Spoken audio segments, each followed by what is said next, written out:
Mark chapter 4. Again, Jesus began to teach by the lake.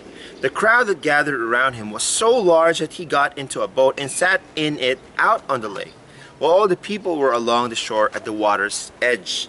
He taught them many things by parables, and in his teaching said, "Listen, a farmer went out to sow his seed. As he was scattering the seed, some fell along the path, and the birds came and ate it up. Some fell on rocky places, where it did not have much soil. It sprung up quickly because the soil was shallow. But when the sun came up, the plants were scorched, and they withered because they had no root. Other seed fell among thorns, which grew up and choked the plants, so that they did not bear again. Still other seed fell on good soil. It came up, grew, and produced a crop, some multiplying 30, some 60, some 100 times." Then Jesus said, "Whoever has ears to hear, let them hear."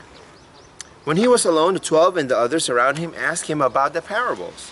He told them, "The secret of the kingdom of God has been given to you, but to those on the outside, everything is said in parables, so that they may be ever seeing but never perceiving, and ever hearing but never understanding.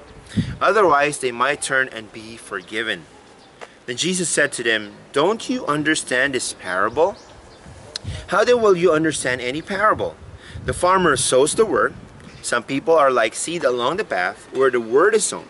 As soon as they hear it, Satan comes and takes away the word that was sown in them.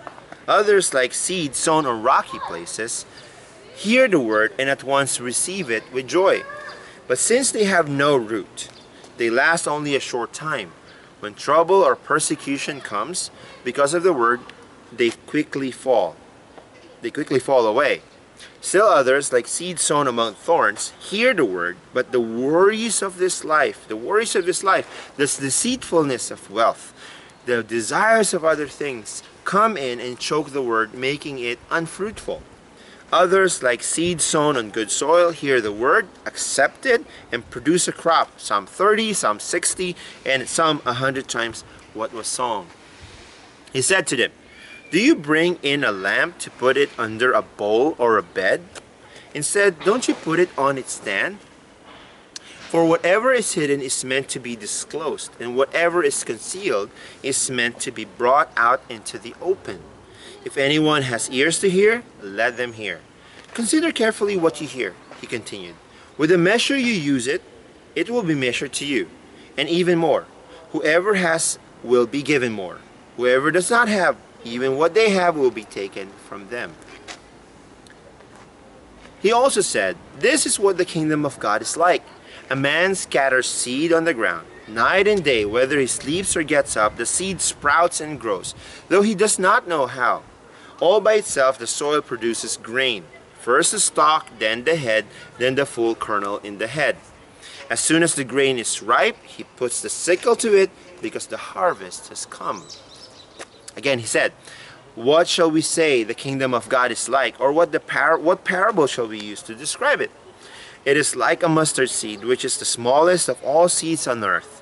When planted, it grows and becomes the largest of all garden plants, with such big branches that the birds can perch in its shade."